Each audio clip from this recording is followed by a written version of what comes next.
Quand on lit ou qu'on regarde des documentaires sur l'histoire principale de l'anarchisme, il y a quand même beaucoup de vieux barbus qui ont écrit des bouquins ou des moustachus qui ont posé des bombes, et donc c'est un peu une histoire très eurocentrée, alors que des mouvements anarchistes, en fait, il y en a eu aux quatre coins du monde.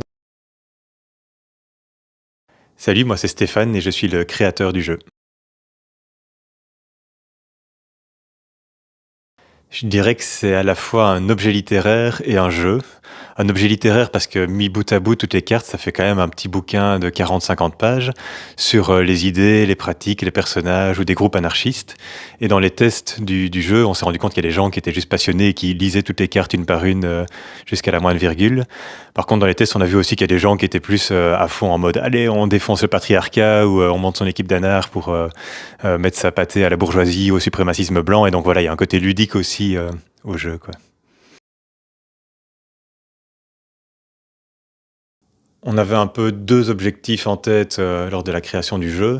Le premier, c'était d'offrir une, façon simple et agréable de découvrir un peu les bases de l'anarchisme, et l'autre objectif, c'était plus de sortir des clichés en offrant un peu une diversité, en montrant la diversité des façons d'être anarchiste, en fonction, des époques, des continents, des milieux sociaux, des types de luttes, et sortir, de certaines idées reçues.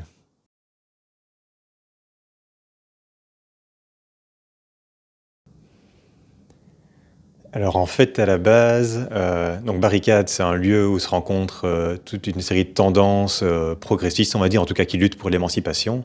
Et donc quand on fait une activité, sur le patriarcat, on peut inviter, une asso féministe. Quand on fait un truc sur le capitalisme, des syndicalistes, ou sur, la domination coloniale, des collectifs anticoloniaux.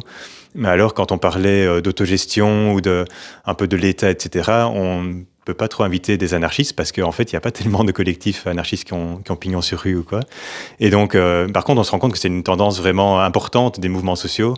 Voilà, l'autogestion, l'action directe, il y a toute une série de principes comme ça qui font partie de l'histoire et du présent des mouvements sociaux.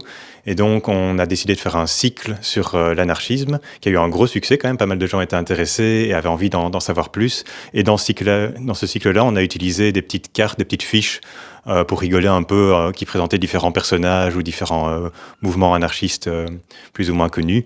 Et de là est né un peu le délire d'en faire des cartes à jouer. Et c'est là l'idée initiale du jeu, quoi.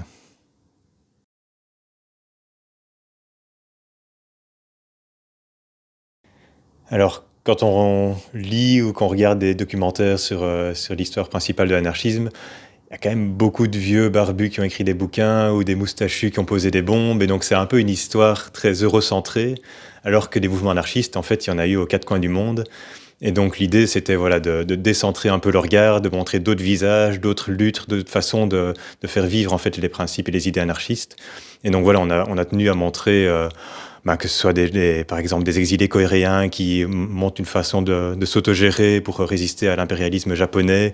Ça peut être des guérilleros contre un roi tyrannique dans le sud de l'Afrique. Ça peut être un type qui organise un festival gratuit sur les jardins qui appartiennent à la couronne d'Angleterre. Une meuf qui fait des podcasts pour soutenir des prisonnières au Canada. Enfin, ça peut être aussi une campagne contre l'illettrisme des femmes en Amérique latinisée. Enfin voilà, toute une façon de faire de l'anarchisme, ou écrire des poèmes lesbiens sous la censure. Et donc ça donne avoir toute une autre façon de pratiquer et de vivre en fait ces convictions anarchistes à travers les époques, les continents et différents milieux, quoi.